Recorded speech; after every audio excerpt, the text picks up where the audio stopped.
saving and investing is the biggest part of building legacy. So if we don't know how to save, if we don't know how to start a business, small business, you don't have to start big. You don't. People, when they think about a business, they say, "Oh, I don't have this money. I don't have." But in my book, I broke it down to like you can don't have to have. You can only have a concept and work with that. You can have a skill that you have, let's say skill of data literacy, of data management, and still sell that skill to make money. You don't have to have huge sums of millions of shillings to start a business. So you start small.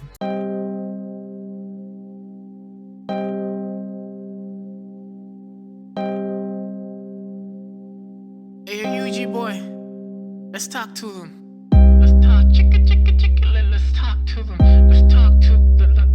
Let's talk to them. Let's talk, chicka, let's talk to them. Yeah, I'm from a beautiful place, the Pearl of Africa. Hailing with a 256, it's in my blood. That's a gem where the mountains rise, with stories untold. The tapestry of cultures unfolding, so vibrant and bold. A symphony of stars, a celestial light. The drums beating, echoing through the night, just like a beacon of light. A reflection that's coming up from the Nile. I'm flowing straight into the heart of Africa with timeless stories untold. What's up, dog?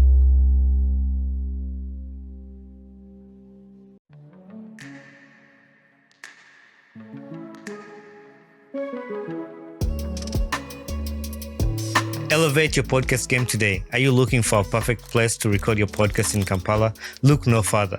Dance Studios, located at Ivory Plaza on Wilson Street, Level 3, Room 4, is a perfect place for you. Dance Studios has professional recording equipment, comfortable and creative environment, expert for all your podcast needs. Book your session today. Find them on all social media platforms or reach out to them directly to secure your spot. Let them make your podcast dream a reality. Dance Off Studios, where stories come to life. 1, 2, 3, 4, 5. My guest today is someone who is helping East African families shift from survival to legacy. She's an author, a business strategist, and the founder of Diamonds Consulting Inc., Kakurah Ninsiima. Her new book, A Guide to Building Generational Wealth in East African Families, is sparking a real conversation about how purpose, structure can transform how families handle money. Kakurah, it's great to have you on the podcast. Welcome to my podcast. Thank you. Thank you for having me this evening. How are you doing? I'm doing good. How are you? I'm doing great. Amazing to have this recording. A lot of people who have been watching this podcast, they see a lot of people in the studios in Kampala and in my studio. But this recording is different. We are actually recording in my time is 7:40 p.m. Where are you catching this recording from?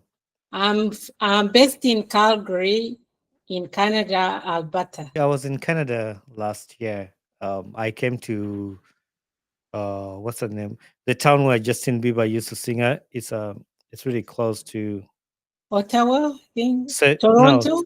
Stratford. Oh, okay. City. So I like to ask people, how did you find about my podcast? It's very insightful because you have a variety of people you host. You have people talking about financial literacy, people talking about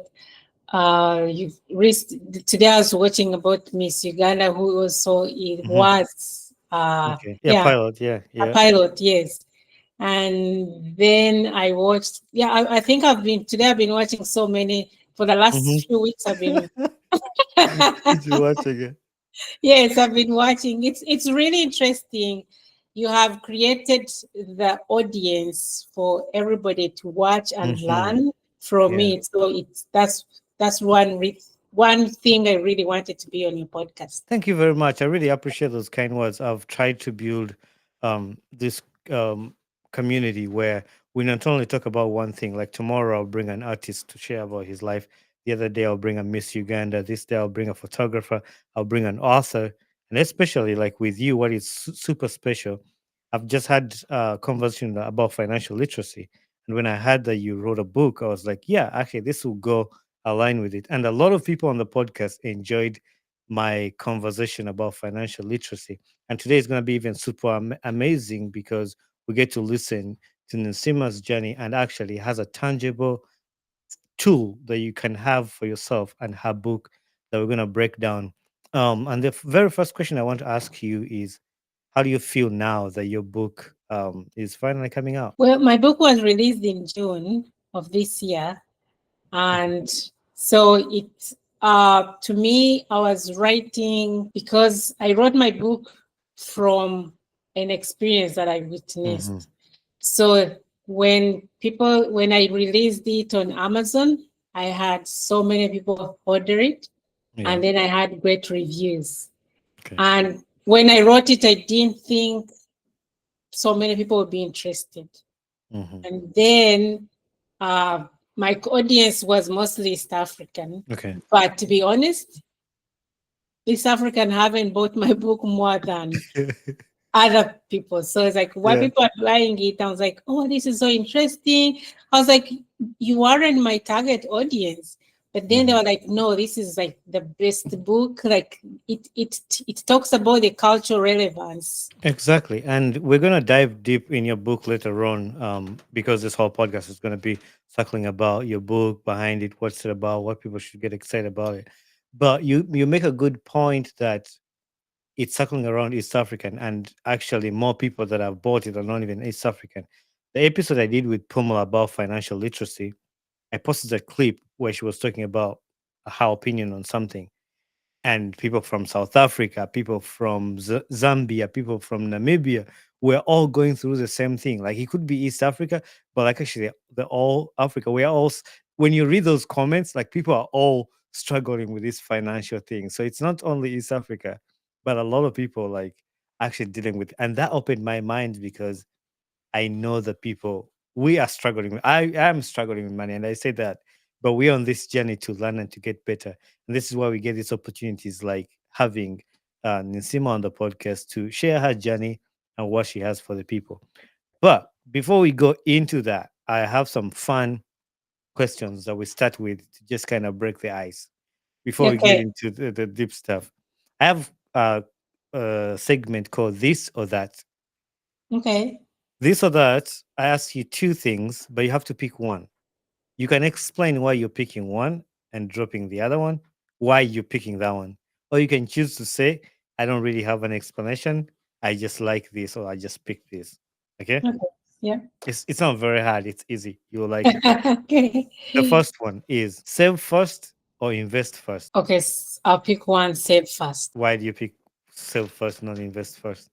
because you really need to have finances to Okay. be able to execute your It's goal. as Yeah. simple as that. Actually, that makes a lot of sense. Like just as simple as that. Traditional African values or modern wealth principles. I'll pick traditional African values.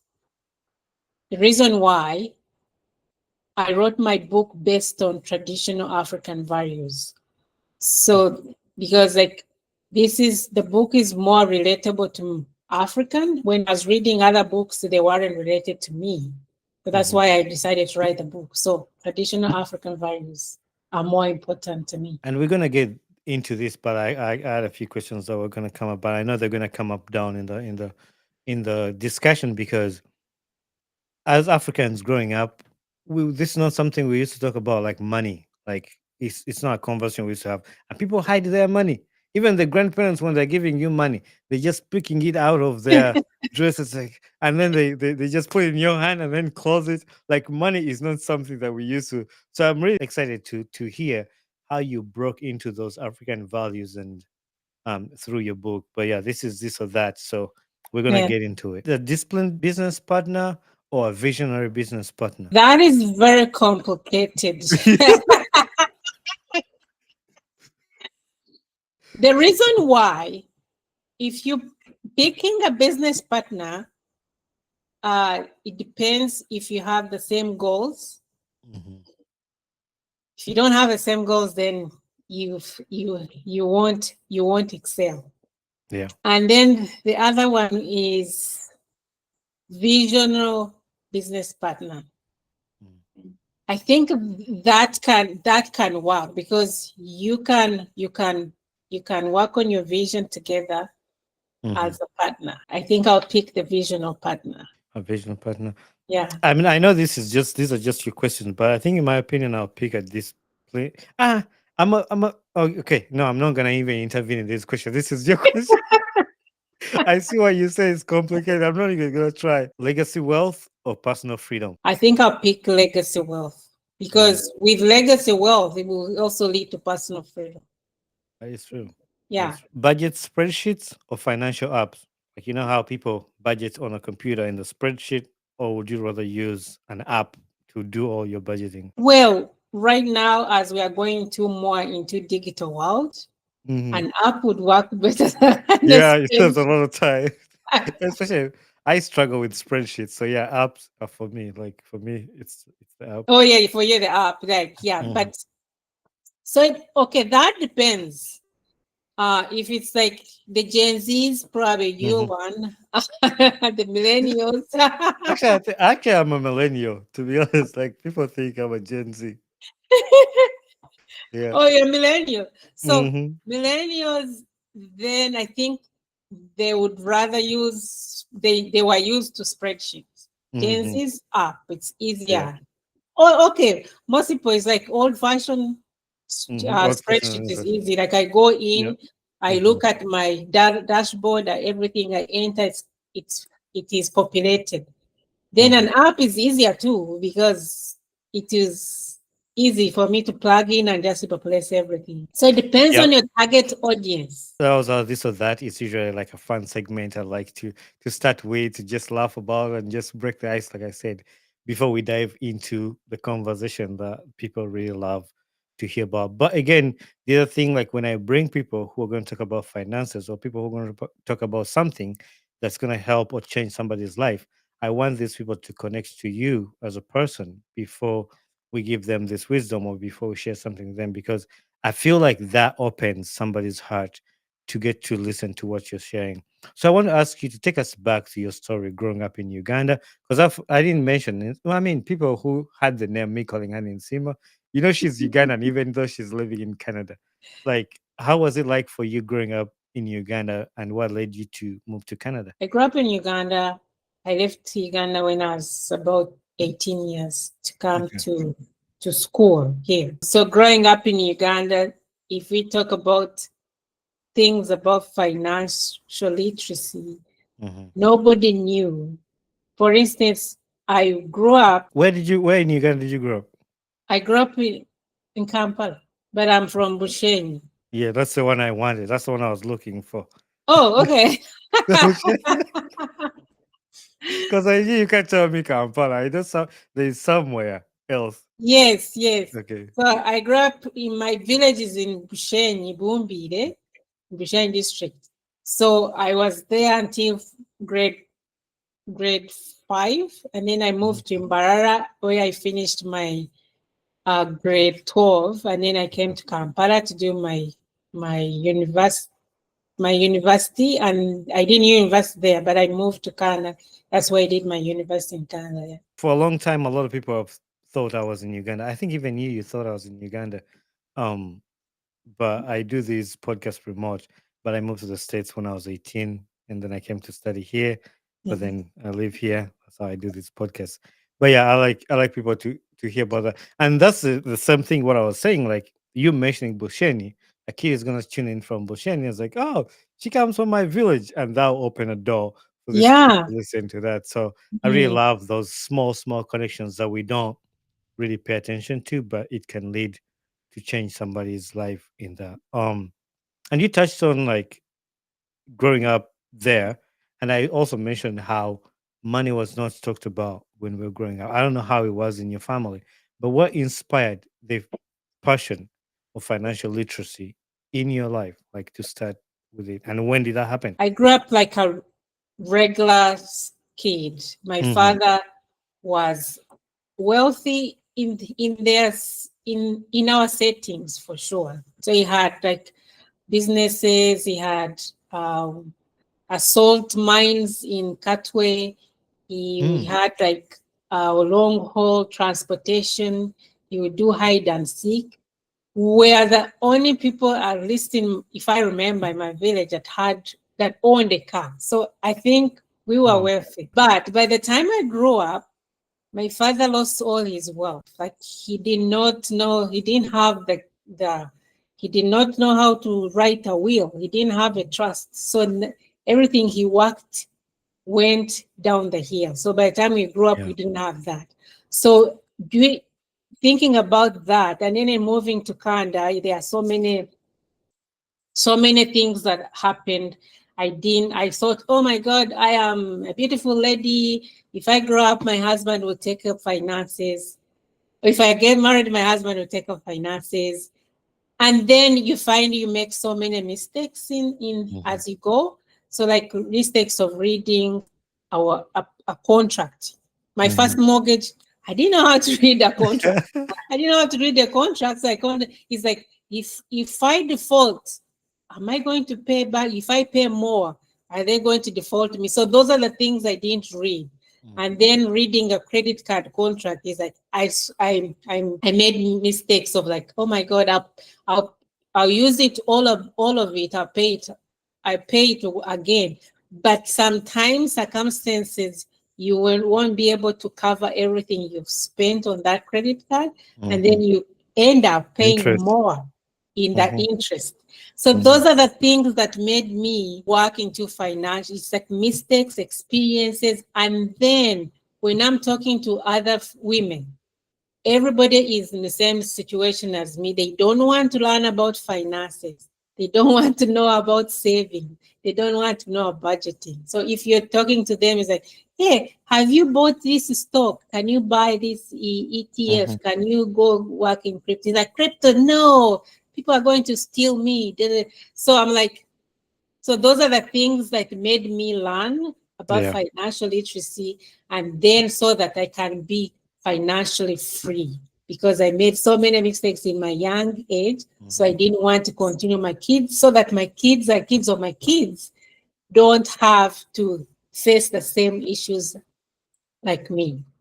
And that is something that keeps coming up in these financial literacy things because even though I'll keep referring to that episode a little bit because some of the things we're going to talk about are similar, but I mean I'm going to focus on this episode too. But like breaking those generational curses like we've had over and over and over. And that's something you're talking about because you don't want your kids to repeat the same mistake you had. And even our parents, there's some mistakes. Like you shared a story from your dad. He had a lot of money, but he didn't know anything. So you don't want you to repeat the same mistakes your dad did. And this is why we're having these conversations now and we're talking about them. And I really like that because you touched on something too that could be helpful to the people in the diaspora. We come here, we're from Uganda. We don't know anything about finances. You get too excited. You get a credit card. You don't know how to read. I'm just repeating what you just said, but like these are the things we are facing. So when we get an opportunity like this to learn about our finances, we should take it very serious. And I'm super excited about this conversation. You talk about clarity a lot. What does clarity mean to you personally? Clarity means to me that you learn, Mhm. you educate yourself, and then you learn from that education. All right. If you don't have education, that means you're blinded. You don't know anything that is happening. So, Mm-hmm. but if you educate yourself, that means you're clear. Like even the structures you're working on are very clear to you. Mm-hmm. You- let's say you're working on building a budget. If budgeting is when is you put money where it's supposed to be. But if you don't know where money is supposed to go, then you have no clear. You're like working. Everything is just in the blind side. So that's The what one thing I like about clarity. the Baganda have that saying, take a cent a wall over. So like Exactly. and on this note, I want to test your Luganda. So the next segment we're gonna talk it in Luganda. Are you ready? I'm ready. We talked about your book. Oh, imposing Ambia Luganda. No, I'll tell you when to come in Luganda. We talked Mm. about your book that you're launching in Uganda. Can you tell the listeners before I ask you a lot about your book, I wanted to mention this actually in the early stages before people start dropping off. You know, these people they listen for like 10 minutes and then they go off. But like before people start dropping off, you're launching a book in Kampala, Uganda. I want you to tell the people in Uganda about your book launch and invite these people to come to the book launch, and then we're gonna dive into the book. Ekitabo kyange ngenda kukilonkinga October 19, 2025, 19, yeah. 19 ogwa Mhm. 10, 2025, Ewa, ku Sheraton. 4 Point Sheraton Kololo kuva saawa 10 mpaka saawa 3 gw'ekiro. Tusasula sente No, mujja bwerere, mugenda kujja bwerere. kati kiddemu mu Lunyankole. Like I want to hear your. Are you a Munyankole, right? Yes. Okay. Ekitabo kyange niyinza kukilonkinga ebiri 19 gw'ikumi aha Sheraton 4 Points Kololo, kuruga shaahi 10 mpaka shaaha 3 ez'ekiro. So you all welcome. Webale mwije musupportinge ekitabo nkigula $7,500, and I hope to see everybody there. There's one person I'm going to make sure she's there. Esther Nuwasasira. She's passionate about like changing her life, like financially. Like she's a friend of mine. I've had her on the podcast here. When you get a time, you can check out her episode. She was talking about her journey, but she's a very determined person and she wants to be better. And I'm sure this is something that she'll be interested in. Now that we are done with our Luganda segment and stuff, I want to dive into this book. Like, why this book and why now? What was the main inspiration? You've talked about the inspiration why you got into financial literacy. What was the main inspiration behind writing this book, A Guide Building Generational Wealth in East African Families? The reason I wrote this book is, one thing is when I was reading about financial literacy book, mostly Rich Daddy, Poor Daddy, Psychology of Money, all of them were not related to me. That's a good point. Everything I was reading, they didn't relate. They weren't broken down into small bites that I could understand easily. So, and when I go back to Uganda, I see people are struggling. When you talk about businesses, they say, oh no, I don't have any idea. I don't know what to do. But in my book, I was giving him my research. I use examples of Amina in a market, how she started from not reading a financial book, but starting from what she knows. Cooking for the neighbors. Neighbors, they are passing, going to work. They smell the mandazis. So she started by selling mandazis to the people who are buying it for breakfast as they head to work. And then with that, she saved money. Then she started cooking for the neighboring community. Then she started cooking for the church. She started saving money to buy her next pot. And then now she can hire 3 women in her community. So she's started small, but she's now creating employment for the people. This is something I know. Then I talked about people in the market selling tomatoes. You sell tomato here, the next you start saving the 250 shillings, 300, 500. Every time you save, you put things together. So I talked more about the pillar of personal finance, which is saving, investing, and budgeting, and then spending on control. So these are the things that I know that someone who's selling tomatoes saves 200, and then when more tomatoes come for the next season, she has money to buy more. And then you have someone who's cooking. she's and then someone else is selling the quality cuts in a market, the best meat. They'll say, hey, we have this for you kept now. So it's like communities coming together and creating something tangible. Then I talked about the power of saving, circle, susu, all those things that if you don't have money, you can have you can create you can collect money from your community and start Mhm. your own small businesses. But when they were starting those businesses with that susu, they weren't thinking about investing in something so it can accumulate more money. They were thinking about, oh, I need to pay school fees for my children. But then if you pay school fees for children, you won't be able to pay back. Some of Mhm. these, like parish savings loans, those ones, they have a small interest you have to pay back. Village savings loans, those have small, but so people were struggling on how to pay back that finance. So in my book, I'm telling them there's more you can do. If you get that money, yes, you're paying school fees. But if you pay school fees, you need actually to save something small so it Yeah. can generate some profit, and then Mhm. you'll be able to pay that It's loan worth back. it. Yeah. Yes. I like the examples you give, and this actually explains the reason why you answered that question why you wrote this book, because listening to you speak, the examples you give are the same examples somebody can just look at like, okay, I know this person who does this job.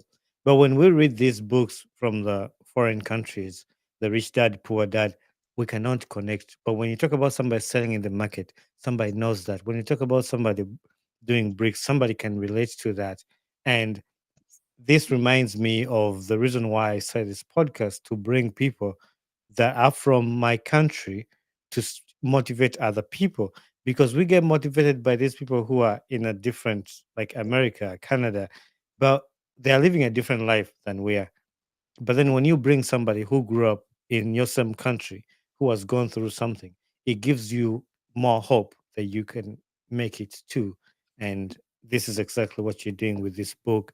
And in this book, you say that it's moving from reactive income habits to proactive financial systems. What does that look like in real life? Is it what you just explained, or is it? No, it's what I explained because you said, why now? Why Mhm. now is like Africa, we have um, we are depending on, uh, let's say, even if people from diaspora, they are sending money to support people, but they don't know how to use it. So why now is like we have the biggest population, the youngest population.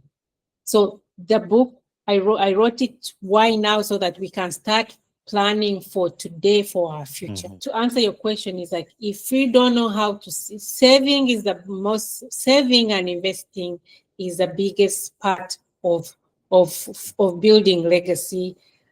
So if we don't know how to save, if we don't know how to start a business, small business, you don't have to start big. You don't. People when they think about a business, they say, "Oh, I don't have this money. I don't have." But in my Mhm. book, I broke it down to like you can don't have to have. You can only have a concept Yeah. and work with that. You can have a skill that you have, let's say skill of data literacy, of data management, and still sell that skill to make money. You don't have to have huge sums of millions of shillings to start a business. So you start small.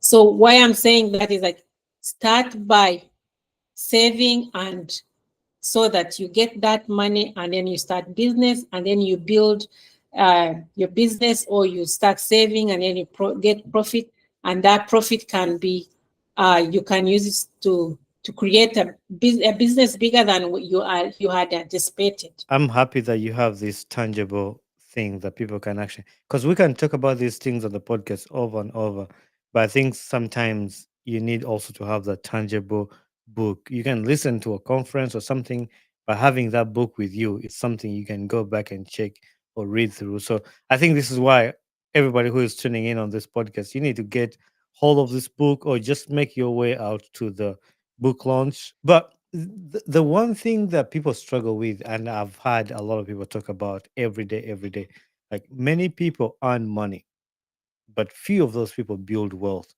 What is usually missing? What is missing is people get excited on spending, Hmm. delayed gratification. So it doesn't not matter how much you make. It matters how much you save. I can be making 100,000 and I don't save it, and someone who makes 50,000 will save more than me. So don't spend on things you really don't need. Just spend on just the needs that you need, so that you start saving. And then when you save, you have other things to think about and do. Because if you don't have that cash, then you won't even have an idea on where to invest. That's a huge point right there, because I struggle with that too. Like talking about, I'm teaching myself that discipline of like, don't buy something you don't need. But then sometimes you'll be scrolling on the phone or on Amazon, and then boom, this thing is on sale. It's half off. You really don't need it, but then that sale thing has triggered you. That's what I need to do. Oh, it's 50 off. It's 50% off. Why did I get it? But you really didn't need it at that time. But yeah, I'm working on that too. I'm working on myself. So we'll get there. And the more we have these conversations, the more the better. When I was going out in Black people's my community, Hmm. we go to the bars and I find people spending $1,000 on a bottle of beer. Yeah. And I go to white people's bars, nobody's buying tables. So, so when I talk to them, I said, you know, that 1,000 you've spent here, you could have bought an ETF and it would have made you money, and then you can spend it later. They was like, no, we live once, but then you live once, by tomorrow, you're broke, right? Yeah. Yeah, so that's the thing, like delayed gratification. Please, let's start saving now, and then we see how to spend tomorrow. I'm sure there are some people, if they tune into this podcast, they're gonna feel like you know how you go to a church and the pastor preaches and that message just goes right in your heart. I'm sure there are some people who are being attacked on that point. But it's the reality though. Like, yeah, you spend that much money on one bottle, but then the other people are also like just they don't spend money like that. But for us, we just go all in, like you said, YOLO, you only live once, and we just spend all that money. But no, Yeah. we need to recheck that and be better and do better. I touched on how when we were growing up, our families never talked about money. Like this is not a conversation we used to have. Even when somebody's giving you money, the grandparents will just hide it. How can families start having these open conversations about money without shame and conflict? In my book, I talked about family communication. Like you create an environment that talking about finances is a very important in your family. Hmm. Talk about savings. Talk about budgeting, or talk about how are we going to make big. So many people have uh, properties, but then they don't even create will. When you talk about a will in an African family, is like, I'm going to die. Like, how are you going to die? Like, Yeah. and then buying insurance, creating a trust so that everything else, all your property, all your finances are into that trust, so that if anything happens, these kids are not selling your property. Hmm. That trust is irrevocable. You won't nobody selling to it's going to be making money, and it will help everybody else. People can come and borrow money from your trust to start a business or to go to school, but nobody is going to sell anything that is in it. So Yeah. yeah, but that's from a family of talking about how are we going to do this, so that kids will know that money is important. How you're earning it is important. In my other episode that I did when we talked about money, there's a point that triggered a lot of people. From the one I was telling you from Zambia, from a lot of Africans, even the Caribbeans, even I was seeing messages from people from Mexico, and this was a topic about okay, was about the lady made a point and said, it's okay, you can give money to your family, send money back home. But while you're doing that, save money for yourself, for your future. Don't just give all the money away. Most people took that as she's saying, don't send the money to your family, just save the money for yourself. Some people didn't, it wasn't the lady's problem, is some people just don't comprehend things. They just, the internet, somebody sees things different, they take it the Yeah. way they want. Yeah. But how can we respect traditional family values while we're still building modern financial systems? Like in that case, yes, we love our families, we respect them, we want to support them, but in the same way, we need to develop these modern financial systems of like growing ourselves.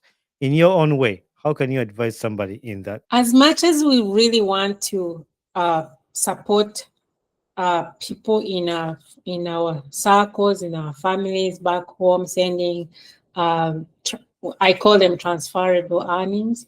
Mm. So it's very important to save for yourself first. Pay yourself first. When you make money, pay yourself first, and then you whatever is left, if it's with something that is within your budget, don't go outside of your budget to help someone.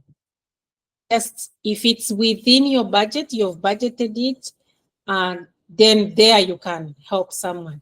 But it's me first and my family, and then the rest after. Because like if you make money, like every in Africa, everything is in emergency, even if it's not in emergency. So, but here is you working, people are working 2 to 3 jobs, sending money, building houses back Mhm. home that they are not going to live in. And then you find most of them are homeless where they live here. And then you go back Africa for like 3 months, 3 weeks or a week. When will you ever enjoy that? So why don't you enjoy it here? Save it here. Build yourself financially here. And then after that, whatever is left, you can help other. People have different opinions, and I'm one person who respects another person's opinion. But there's always a reason why people do things and say things. Even when you're flying in the airplane, they say, put your mask on first on yourself before you put it on somebody else.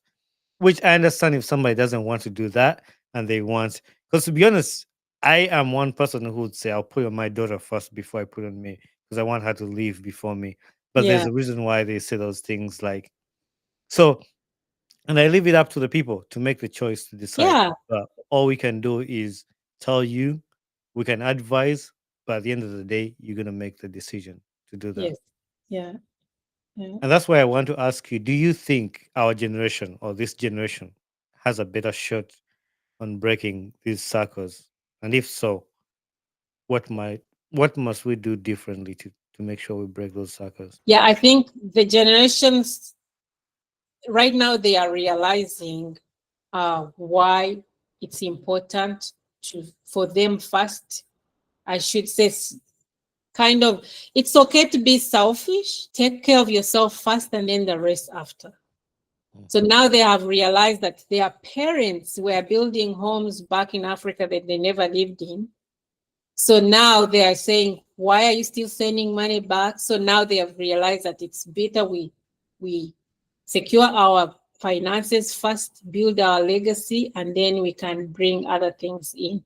So this generation is working towards building legacy than putting money where it's not supposed to be. So I think this generation is in a good place where we have these conversations happening. We are doing this podcast right now to go out to the people to Yeah. educate them about that. So we have these equipment. So I'm sure that all we just need to do is to put these things in practice or in action to make sure that they happen or they get into place. There you have it. Make sure you grab this book. I'm gonna keep reminding you. I'm actually gonna get my own book too. I'll reach out to you to get a copy because I have books here. I read once in a while. I'm trying to get in the habit of reading and just educating myself or keep learning because learning doesn't stop. That's what they used to tell us. And the book is also available on Amazon, Ingram Yeah. Spark, Yeah. and Indigo. For those of you who are in the diaspora, Yeah. go to Amazon and buy a book. The business side of Diamonds Consulting and the ERP project. Let's talk about Diamond Consulting first. What's your mission there? What are you trying to do? Diamond Consulting, thank you so much. Diamond Consulting is mostly into enterprise resource planning, data and management. Right now, we are about to launch a program called All in One app. It tackles hotels, restaurant, point of sale, and travel.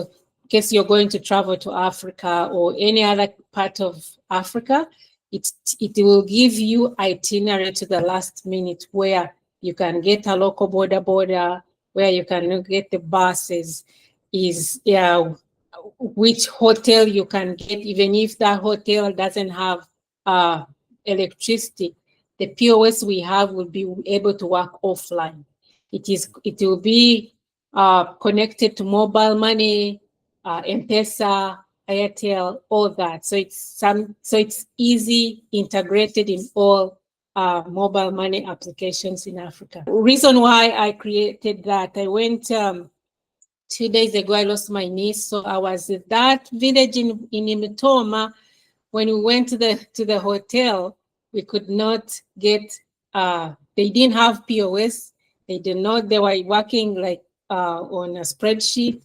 So like it was, I didn't have cash. I had a credit card to pay, so it was impossible for me to pay for my hotel.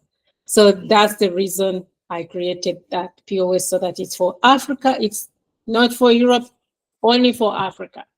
This is Africa has the best services right now. It doesn't have the best services, so everything I'm working for is for Africa. I like the app too, like, and I like this innovation that's coming to Africa because back then when we were here, when we saw Uber, like, oh man, Uber, there's Uber here. We didn't have Uber in Uganda at the time, but Yeah. now there's Uber in Uganda and everybody's using Uber. So it makes me happy to see these innovations happening, and that is really exciting. I can't wait to see it open up in Uganda. And you having it on mobile money makes everything easier because right now everybody is using mobile money. Every transaction is mobile money, which is really, really good. But you're also building the next generation ERP, I think SAS platform for. Is that the same thing for African That's the same business? thing. Okay, It's a subscription as a service. Yeah. okay, subscription as a service. Okay, We are but what kind launching of? November. Yeah, I was gonna say, like, what kind of impact do you hope to see from this platform when it launches in November? We have already 5 motels using it, and we have one in 2 in Kenya, 3 in Uganda. So they're already using our testing. So I think that we have good reviews from them. So when we launch, we hope to get more people enrolled. That's really, really exciting. I can't wait for November. A lot of things are happening. The book is coming out. This is coming out. What excuse will you have? Like, we didn't have those things. All these things are here. What do you hope African readers, especially in East Africa, parents and the youth, take away from this book? The tools I created, my guide has each and every topic. At the end of each and every topic, there's a workbook that gives you. You can either create goals or answer the questions. If you don't understand it, you go back. Mhm. And we are creating an addendum for that book to have a financial literacy course. It's an 8-week course, easy to understand. Someone can work on their own pace so that they understand what was in the book and what is in the course so that they can use it. And the best thing is that this book, even an 11-year-old can read it. I just interviewed an 11-year-old last week who read my book from a month ago, and she understood it. And now she's told me she's starting a business, an e-commerce business. She's 11. I'm like, Wow. okay, if these 11 years can read a book and understand it, then Mhm. I know my Africa people will love the book. And I've got those who have read it in Uganda, they have given me good reviews. So many people can pick the copies and read the book, so we can have a movement. And you're also killing two birds with one stone because We grew up in in a community where reading wasn't something because we didn't have me in my primary school. We didn't have a library. I didn't even know a library till I think Form 6. But like now, you're giving people this to help with their reading and also help with their finances. So, but if you could speak to your younger self in Kampala, what advice would you give her about money and purpose? Oh man, yeah. If I had speak to my younger self, Hmm. because I went to school, we didn't learn anything about finances. I didn't know about saving. Anyway, they will give me money to go to boarding school. By the time the visitation comes, I've already spent everything. So I'm waiting for the. So Yeah, yeah, so like those are the things that if I had learned, if my parents taught me about budgeting, saving, I think I would be in a better position. I would be in a better position right now. Yeah, so that's something that I should have learned, and I wish everybody can learn makes sense. finances. Yeah. Nisima, it's been amazing to just sit down with you, just talk about your book. And it's really exciting to get to hear these things and to get to see the book and how it's going to change a lot of lives in Africa. I like things like this. I like things that create impact to the people. And for you to be able to share this story on my podcast, and I'm praying for the launch. Everybody, I'm going to keep saying it. Go to this launch. You're going to hear more than what you had here. Already, what you had should tell you what's going to happen and get to see the book. You get a signature from her. She'll sign your book, all that cool stuff. So the 19th at 4 Point, Sheraton, from 4 p.m. to 9 p.m. Be there or be nowhere. We have a segment that I usually do before we end the podcast. It's called Yeah. Rapid Fire. Okay. This is also another fun segment. It's just similar to the first one, except this one, you're going to just tell me the first answer that comes in your head. You don't Okay. have to think about it. They're Yeah. not hard again. I don't ask hard questions. What's the first thing you do every morning to set your mindset for success? Read the book. The most common money mistake East Africans make. By peer pressure. And buying a bottle for $1,000 on A the thousand table. dollars. Yeah. I know you guys. I'm looking in the camera. I know some people who do that. I know some people who do that. What does wealth mean to you in one word? Wealth meaning freedom. Yeah. That was Kakurah Ninsiima, the author of A Guide to Building Generation Wealth in East African Families. This book launches October 19th, and you can find it through the Novatera Publishing or visit their website, which I'm going to have in the description. Tap on it. You can get this book on Amazon. Again, make sure you go to the book launch on the 19th. Follow her journey on Instagram at Kakura and on LinkedIn.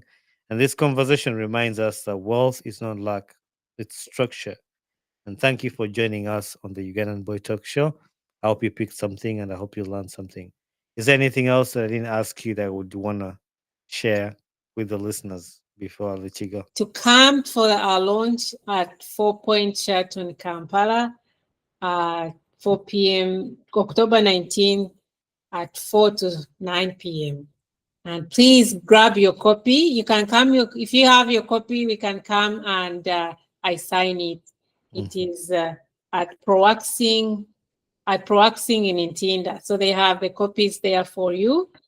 And I hope to see everybody at the 4 Points Sheraton, Kampala. The launch is free, but you have to buy a book, right? You If buy a book there. Okay. you All buy right. a book, you come and sign it here.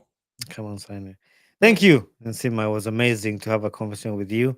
Yeah. So I want you to say bye to the people in Luganda. Mwebale nnyo okumpuliriza. Now tell them in Lunyankole. I actually Okay. love Lunyankole. Lunyankole is my favorite language. I love it. It's very good. Mwebale munongo okumpuliriza. Ekitabo kyange kindo nkinjire ekyoku building a wealth. And I hope to see everybody at the launch in Kampala, October 19th. I have final three. Final three is the questions I ask you. It's also one answer. What has been a life lesson you've learned in life to this point? All my financial mistakes. Yeah. Yeah. The financial mistakes that led me to writing the book. Yeah. What gets you excited about life? When I achieve a goal. Yeah. Yeah. Who would you like to see on this podcast? Is there anybody you would like to see on this podcast to share their story on here? Brenda Mwesigwa. Brenda Mwesigwa. Yeah. That'll be amazing. Hey there, my name is Bonny Kibuuka, the podcast host of the Ugandan-born talk show. Thanks for watching and listening to my podcast. If you enjoyed this episode, don't forget to hit the like button and don't forget to subscribe. Also, leave a feedback on this podcast because that's how we grow. Thank you very much and be blessed. My name is Kakurah Ninsiima. I've been hosted on Ugandan Boy Talk Show. Talked about my book, A Guide to Building Generational Wealth in East African Families, which is launching in October 19, 2025 in Kampala. And I hope you follow the Ugandan Boy Talk Show on YouTube. YouTube, yep. Yeah. All right. Thank you very much. And so I'll start working on this and then we'll have it ready to air on the 15th. I think that's what we had agreed on. Yes. The Yeah. 15th. That's a Wednesday. Okay. Yeah. All right. Yeah. Thank you very much. I really Thank appreciate you. it. Yeah. Thank you very much, Mr. Kibuuka.